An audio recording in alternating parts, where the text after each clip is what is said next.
देखिए, तो मैंने ये इक्वेशन आपको समझा दिया कि ये तो भाई साहब, ये जो ब्लू वाली है यहाँ पे, ये तो प्रैक्टिकल डाटा है, प्रैक्टिकल कर्व, प्रैक्टिकल इक्वेशन।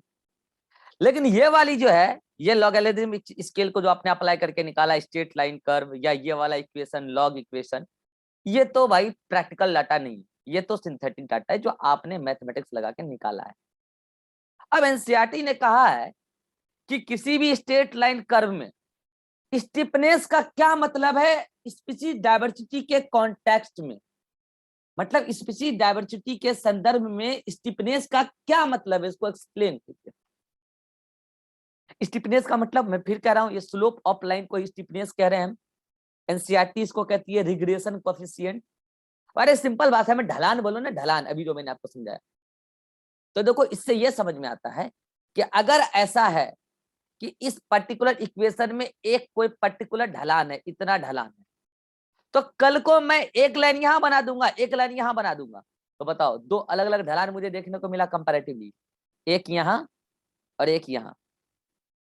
तो मुझे बताओ, लो मैं ऐसा एक कर्व आपके सामने बना देता हूं, ये देखो कर्व बना दिया, ये आपके सामने कर्व।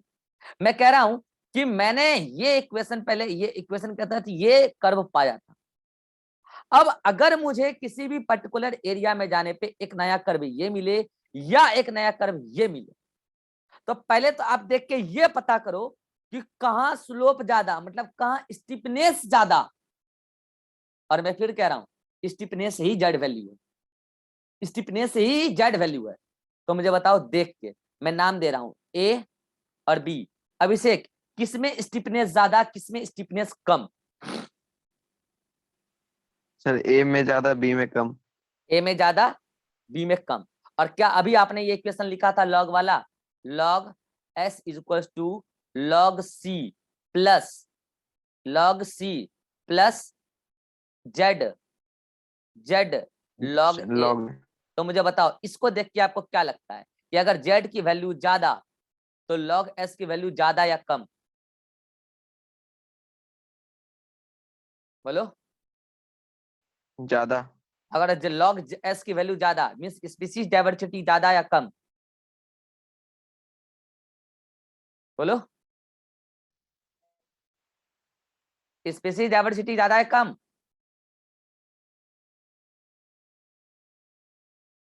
अरे माइक तो ऑन करो यार पहले। नहीं सर, कॉल आ गया था इसलिए काट रहे, फिर से क्वेश्चन बोलिएगा सर। जेड अगर ज्यादा तो लॉग एस का वैल्यू ज्यादा या कम?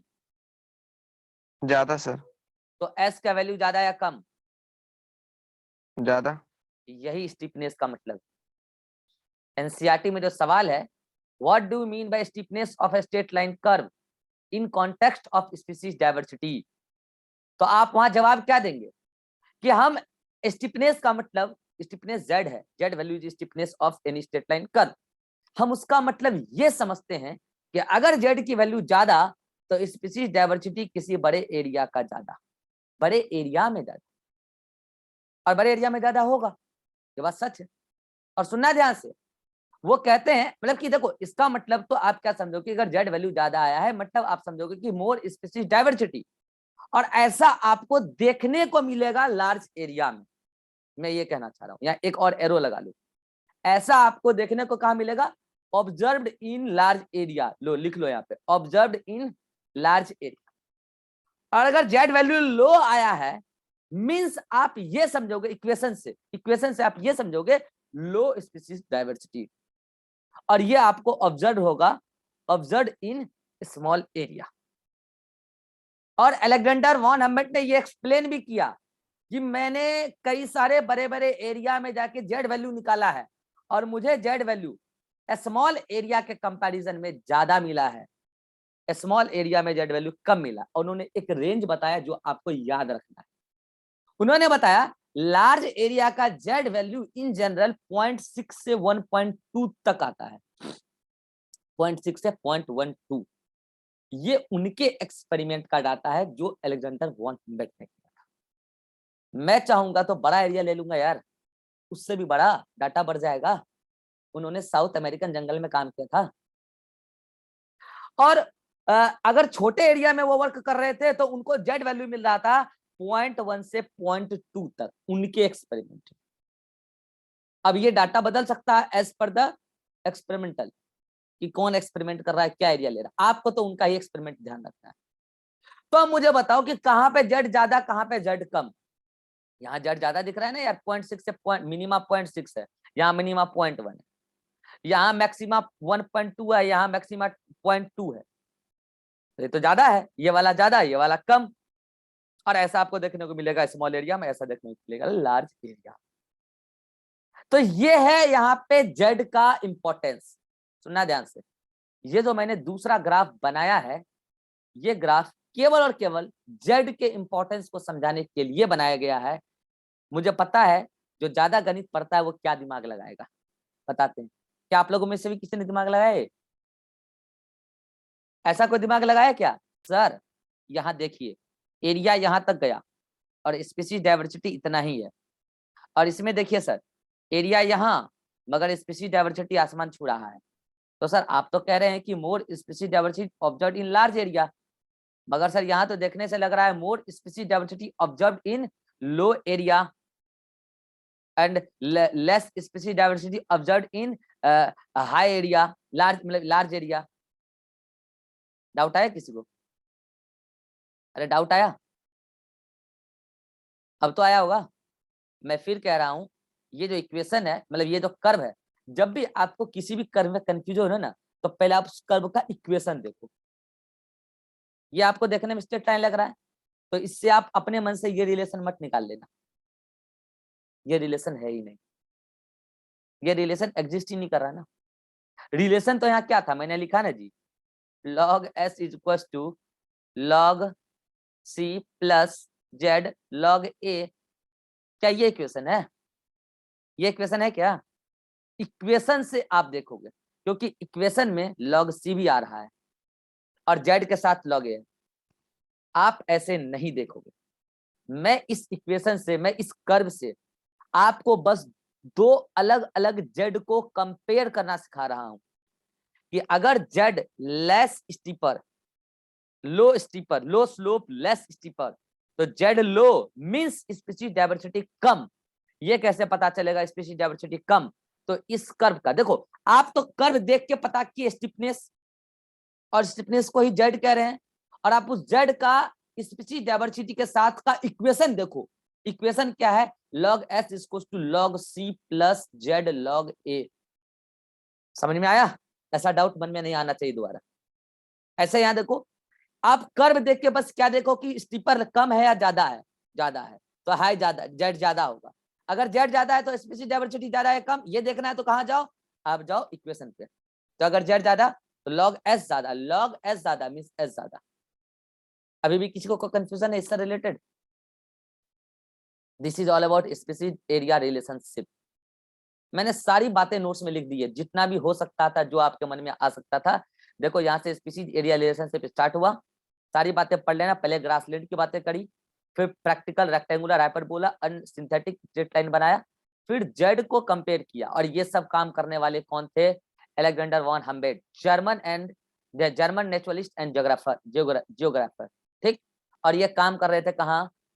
ये साउथ अमेरिकन के जंगल में, साउथ अमेरिका के जंगल में काम कर रहे थे। ठीक है, अब क्या है, आपकी एनसीईआरटी में ट्रॉपिकल रेन फॉरेस्ट का एक जेड वैल्यू दे रखा है, और न्यूयॉर्क, कैलिफोर्निया, ब्रिटेन का एक जेड वैल्यू दे रखा है। अब समझना, इस जेड वैल्यू को देख के फिर बच्चा के मन में डाउट आता है। सुनना ध्यान से, अभी आपने देखा लार्ज एरिया के लिए जेड वैल्यू कितना था? लार्ज एरिया के लिए जेड वैल्यू अभी आपने देखा है 0.6, 0.6 से 0.12 0.12, 1.2 तक। ठीक है, 1.2 और स्मॉल के लिए 0.1 से 0.2 अभी आपने देखा है।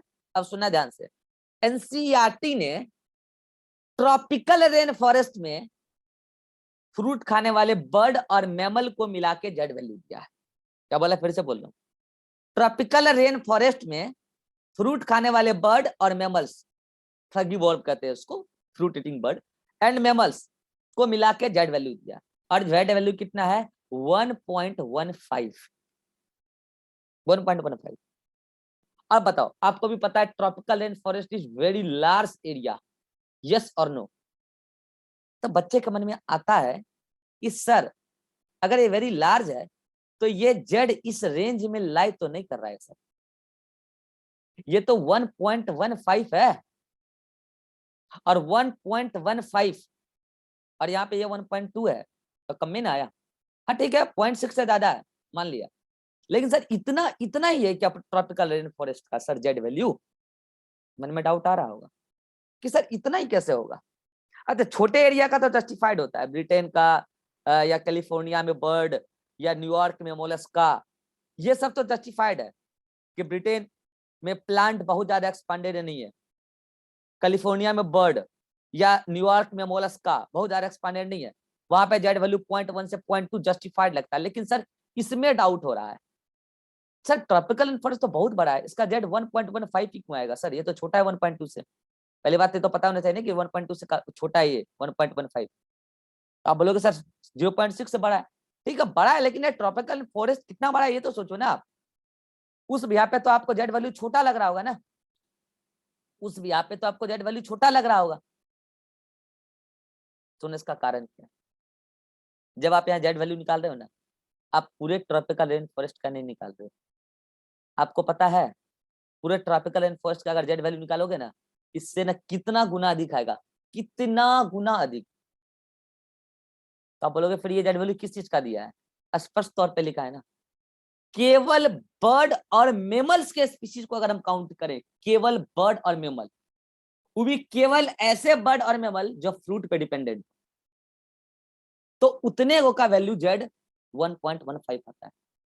तो आप अंदाजा लगाओ कि अगर ट्रॉपिकल रेन फॉरेस्ट के सारे स्पीशीज को लेकर जेड कैलकुलेट करें कितना ज्यादा आएगा।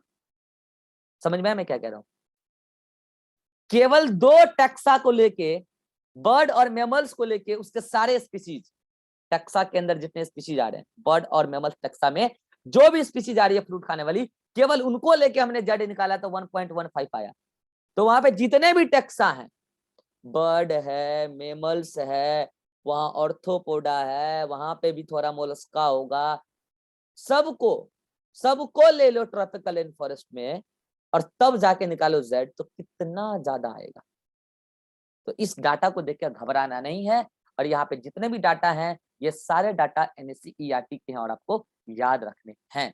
लास्ट में मैंने आपके डाउट को एक्सप्लेन कर दिया कि आखिर स्पीशीज एरिया रिलेशनशिप में जब प्रैक्टिकल डाटा आ ही गया था, एनालिटिकल कर्व आ ही गया था, तो सिंथेटिक कर्व की क्या जरूरत थी। तो मैंने कह दिया है कि ये आप किसी बड़े एरिया के स्मॉल पोर्शन में स्पीशीज डाइवर्सिटी काउंट करके निकाले हो, लेकिन सिंथेटिक डाटा आपको उसी एनालिटिकल डाटा के मदद से, लॉगरिथमिक स्केल के मदद से कैलकुलेशन करके आप पूरे एंटायर लार्ज एरिया का स्पीशीज डाइवर्सिटी निकाल लेते हो। बस इसीलिए लॉग को यहाँ पे लाया गया है। This is all about species area relationship. अगर आप में से किसी को कोई डाउट है तो आप पूछ सकते हैं। अतीक एनी डाउट है? No sir. Ribha? No sir. Rasri? No sir. Sir आ गए? नहीं सर अभी नहीं आया। नहीं आए? चलो पहले तुम्हारा डाउट ले लेते हैं, फिर तुम फ्री हो जाओगे, फिर बाकी का डाउट ले लेंगे। आइए अब स्टार्ट करते हैं मॉड्यूल डिस्कशन।